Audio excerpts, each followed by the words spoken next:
So today we're going to be showing you how to install a GFCI outlet. Now on the back of the outlet you'll notice there's a line and a load labeled on the back side of the outlet. For this we have, and also on the back of the outlet, you have a little marker that shows the strip gauge to tell you how long to strip the wires. This is important because you don't want the wires to be too long and have bare wire showing, because when you fold it back in, one of your ground wire could touch one of them. So make sure that you strip them to the correct length as marked on the outlet. So I'm going to go ahead and strip the wires and get them prepared and ready to install on the outlet. And first of all, I'm going to take the line which I'd marked previously with those two wires twisted together. I'm going to connect the ground first, and so I'll run that to the green screw on the outlet, which is where the ground wire connects to. I'll then take the line side, which comes in from the panel.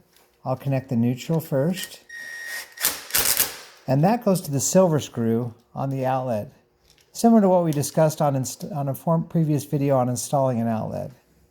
And I'll connect the hot wire, which goes to the brass screw, and that connects the line side of the outlet. I'll then connect the neutral on the load side.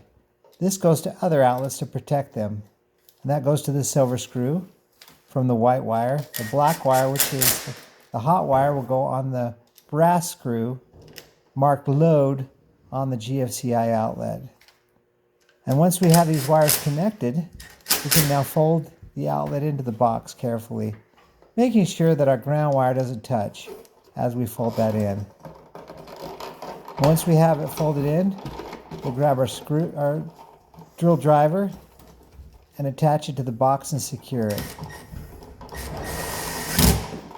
doing both the top and the bottom screw.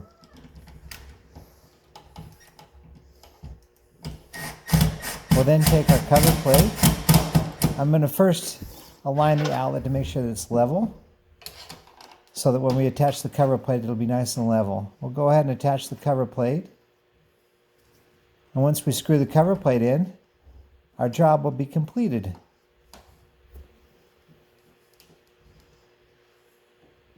For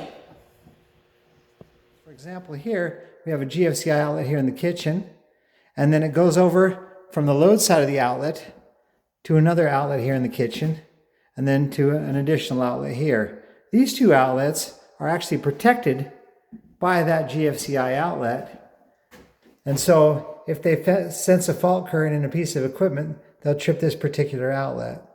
Now, discussing typical locations of where you usually have a GFCI outlet, you usually have them in locations, for example, like outside for outdoor, in garages, in kitchens near kitchen sinks, and just around kitchen counters, and also in bathrooms are typical locations where you'd have GFCI outlets.